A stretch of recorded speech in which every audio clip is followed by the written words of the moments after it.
Buenas tardes. Seguimos ahora con el tema 8, referido a archivos y registros. Este es el último tema que tiene que ver con los temas vinculados a los ejercicios prácticos. Bueno, como siempre, el tema va a estar dividido en 4 videos que son los que se detallan a continuación.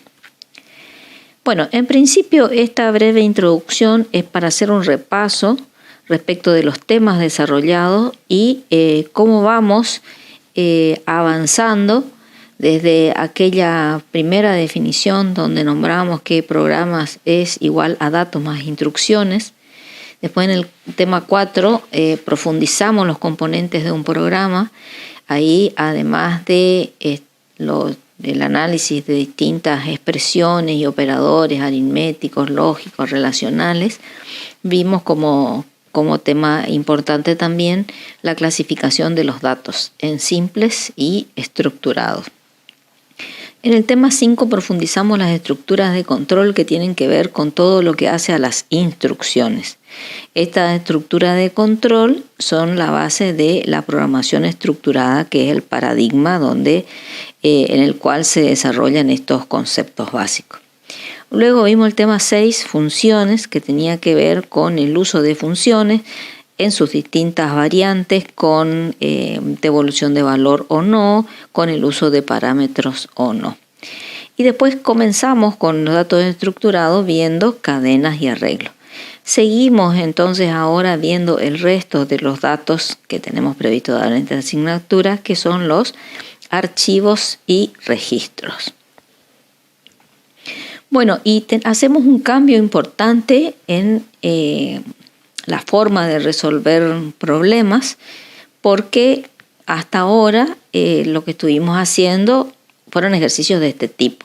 Le pedíamos calcular el importe de compra a un supermercado, calcular el promedio de nota de los alumnos, el porcentaje aprobado sobre el total de alumnos, pero en todos estos casos, ¿cómo se ingresaban los datos en nuestros ejercicios? Ingresábamos normalmente por teclado, pero si ahora se nos planteara, en el caso del cálculo de promedio de nota de todos los alumnos de la facultad, teniendo presente que son aproximadamente 6.000 alumnos, es evidente que ya no podemos seguir como estábamos operando hasta hoy, ingresando los datos por teclado. De hecho, estuvimos reduciendo, aún para los ejercicios, a una cantidad moderada que se pudiera probar entre 6 y 8 datos para el ingreso manual.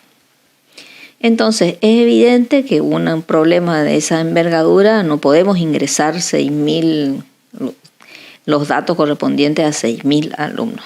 Necesitamos mecanismos más eficientes para procesar la información. Y estos mecanismos son los archivos. Entonces, ¿para qué sirven los archivos? Para almacenar datos para su procesamiento por medio de una computadora. Acá vemos como ejemplo un código de programa que lee datos de un archivo alumnos.dat. O sea, en los ejercicios que ahora vamos a hacer, les vamos a pedir, como ahora, que procesen, por ejemplo, a todos los alumnos para obtener el promedio de nota, decir algo, pero ya no te van a tener que ingresar por teclado de a uno de los datos, sino que van a estar contenidos en un archivo. Ese archivo tiene la particularidad de que va a estar almacenado en algún tipo de soporte externo a la computadora, por ejemplo, el disco. Con lo cual, este cambio de escenario, de lugar donde la información está, hace que tengamos que usar estas instrucciones específicas para el manejo de archivos. Fíjense, les voy a mostrar y comentar rápidamente porque de hecho esto lo van a ver en detalle en el práctico. Entonces, ahora, ¿qué tiene que tener nuestro programa? La definición de la estructura del registro. O sea, el registro va a ser aquel conjunto de datos que me va a identificar algún elemento, en este caso un alumno. Entonces mi registro va a tener un número DNI, un código de carrera, un código de sexo y una edad. También tengo que indicarle la definición del archivo en el cual van a estar contenidos esos datos. Y fíjense que finalmente el programa principal contiene los procedimientos necesarios para resolver este problema, que consisten en abrir archivo, leer datos y fin de datos. Hasta acá ustedes están familiarizados con este tipo de resolución, o sea, no les va a resultar nada raro. Pero cuando vamos a los procedimientos o a los módulos, como por ejemplo el de abrir archivo, acá ya tengo que usar instrucciones específicas para el manejo de archivo, como son, por ejemplo, abrir el archivo para indicarle cuál es el nombre y qué modo de acceso tiene. Leemos el primer registro con una instrucción similar a la de entrada-salida, scanf, que utilizábamos, donde acá es una función para ingresar datos, pero tenemos que darle toda la forma que tiene para indicarle que va a leer registros de un archivo. Finalmente, como en todos los casos, va a haber una iteración de este procesamiento, pero una iteración que antes hacíamos condicionada a un fin de datos que nosotros le dábamos, ahora vamos a hacer una repetición mediante un while mientras no sea el fin de datos. O sea, tengo una función que me va a decir si existen datos o no en el archivo para intentar seguir leyendo. Entonces leo, proceso, leo el siguiente, así tantas veces hasta que ya no queden más registros en este archivo. Cuando finalice el procesamiento de todos los registros en el archivo, bueno, voy a hacer lo que tenga que hacer, en este caso es mostrar la cantidad de registros leídos y cerrar el archivo con la instrucción fclose. Bueno, entonces esa va a ser una estructura bastante general de cómo va a ser un programa. Acá de nuevo, o sea, resalto el registro que tiene estos datos, y estos datos, insisto, van a estar en un dispositivo externo. Van a estar estos datos que yo tengo, por ejemplo, acá tengo los datos de 6 alumnos, y entonces hay un flujo de datos, o sea, entre el programa y el disco va a haber una forma en la cual tenemos que leer y acceder al disco. El sistema operativo va a ser quien se va a encargar de eso, de acceder al disco, traer los datos a la memoria principal para que sean usados por el programa. Entonces, ¿qué cambia en el procesamiento de archivos?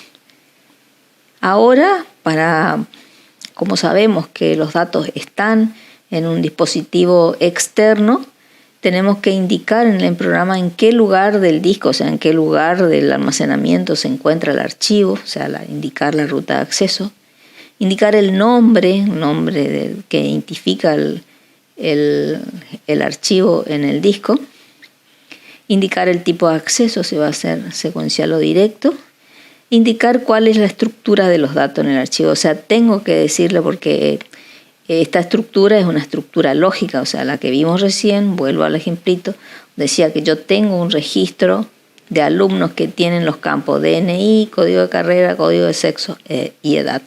Esta es una estructura lógica que define el programador y los datos se guardan con esa estructura. Si yo quiero recuperar tal cual esta estructura, tengo que decirle cuál es la estructura de los datos en el archivo para poder recuperarlos. Entonces, ¿a qué llamamos archivo? Un archivo es cualquier información permanente. Fíjense que esto está resaltado, a diferencia de lo que ocurre con el almacenamiento en la memoria RAM, que es temporario. Un archivo o fichero se guarda en forma permanente, o sea, a menos que expresamente lo borremos, va a seguir en el disco siempre. Entonces, un ejemplo es una imagen, un documento, un archivo de audio, todos son archivos. Y se caracteriza porque va a ser tratado como una unidad por el sistema operativo.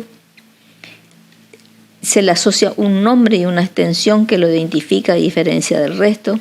La extensión es la que está asociada generalmente al programa, o sea, por ejemplo, tenemos un documento, un Word, va a tener un nombre, minota.docx. Si es una planilla XLS, o sea, la extensión es lo que identifica qué tipo de documento, qué tipo de archivo es. Y tiene otros datos asociados como la fecha y hora de creación, tamaño, permiso de acceso, etc. y pueden clasificarse en dos grandes grupos: archivos de programas y archivos de datos. Bueno, en esta ventana del explorador podemos ver ejemplos de archivos. Entonces tenemos, por ejemplo, una hoja de cálculo, una imagen, un documento de Word, una presentación en PowerPoint. O sea, todo esto son archivos. Tenemos también archivos de programas que son específicos. Por ejemplo, esta es la carpeta que le corresponde al software Internet Explorer. Tiene varios archivos que requiere para su proceso y tiene el ejecutable propiamente dicho. Bueno, si bien todos los elementos almacenados en una computadora son archivos, nos interesa un tipo particular, los archivos de datos, o sea, aquellos que van a contener datos de alumnos, de empleados, de lo que nosotros querramos procesar. Bueno, hasta acá esta introducción y seguimos en el próximo video.